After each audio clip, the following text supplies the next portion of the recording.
Ok, bây giờ là 8 giờ sáng đấy. Sau một đêm chờ đợi thì là rất là may là không rơi một con vít nào cả. Nhìn xe rất là hoành tráng luôn. Buổi sáng thì nhìn nó sẽ nét hơn các bạn. Hôm qua buổi tối quay một tí rồi, hôm nay tôi sẽ quay toàn bộ cho các bạn xem lại buổi sáng xem nó như thế nào. Khi mà trên đây nó có khoảng tầm 10.000 cái đinh, 10.000 cái các bạn, chứ không phải là 1-2.000 cái đâu. Bởi vì là đêm hôm qua chúng tôi thức không ngủ đấy, thức cả đêm để ngồi đếm đinh. À không phải, đếm ốc vít. Thì là ở đây có khoảng tầm 10.000 con vít. Đấy, các bạn nào mà không tin các bạn có thể stop video các bạn đếm đúng 10.000 con luôn. Ok, tôi không nói phét. Đấy, tôi từ trước đến giờ tôi không bao giờ nói phét cả. Đấy, các bạn cứ đếm đi. Khi nào bạn nào chứng minh được cái clip này mà không đủ 10.000 con thì là coi như là tôi bốc phét. Đấy, kiểu nó như vậy đi. Đây là con Ducati 1959. Đấy, nhìn đẹp không? Ui, nhìn như cá đuối luôn này. Rồi, nhìn chất chưa? Đúng là buổi sáng nhìn nó với chất các bạn. Đấy, review kỹ cho anh em xem này. Đẹp đến từng cm một. Ok chưa? Đẹp hơn cả con chó ra kia. Con chó ra kia. Con này gầy thế. Ăn bao nhiêu rồi mà gầy. Đậu phụ rụng một cái rồi không sao. Đấy, để cả đêm mà không rụng cái nào mà nhìn này. Úi rồi, rụng 2 cái rồi. Không sao.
That the brothers on the rise now. Woo!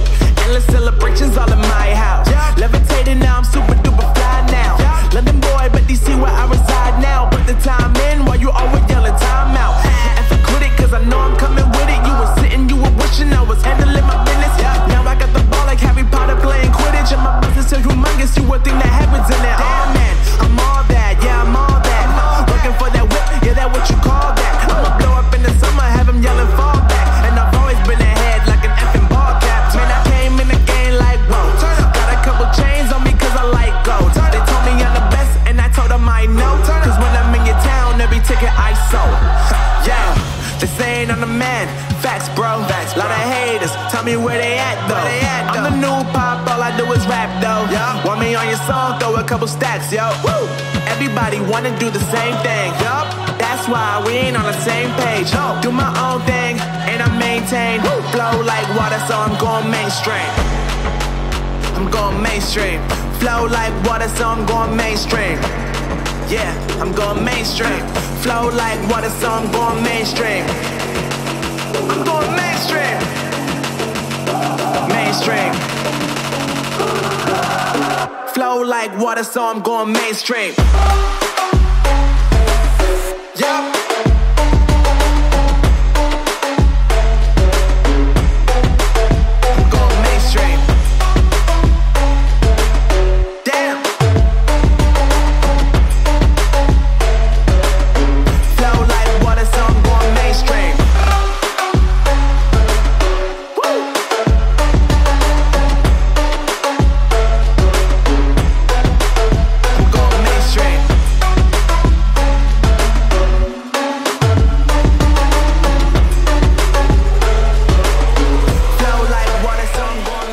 Ok, tôi vừa mới dạo xong một vòng ở thị trấn, không rơi cái đinh nào cả.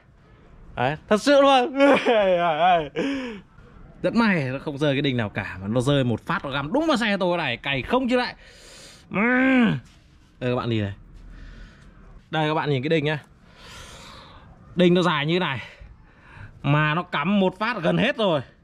Bây giờ lốp chuẩn bị xẹp rồi, ok. Rồi xong clip. Đi ngoài đường thì là bây giờ đinh nó cũng rơi khá là nhiều ấy. Ok, nói chung là bây giờ sẽ phải kết thúc clip thôi. Bởi vì là tôi nghĩ là rơi khá là nhiều đinh. Bây giờ phải đi ra ngoài đường, không phải đinh mà là ốc. Bây giờ mấy thằng đi ra ngoài đường đi lại cái vị trí lúc đấy để nhặt ốc. Ok, không là người ta đi vào nó lại thủng lốp lại chết NDN. Giờ gỡ ốc ra này. Gỡ thì cũng rất là dễ thôi. Đó. Dính mất mấy tiếng bây giờ gỡ này.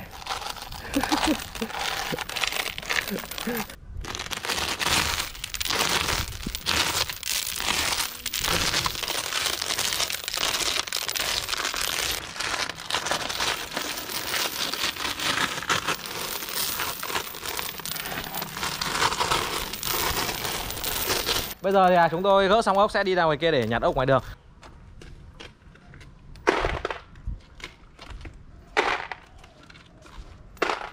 Nói chung là không còn gì chia sẻ cả. Hy vọng tất cả các bạn đang xem clip của tôi hãy ủng hộ một cách là like, subscribe, chia sẻ và nhớ đăng ký kênh tôi nhé. Bye bye.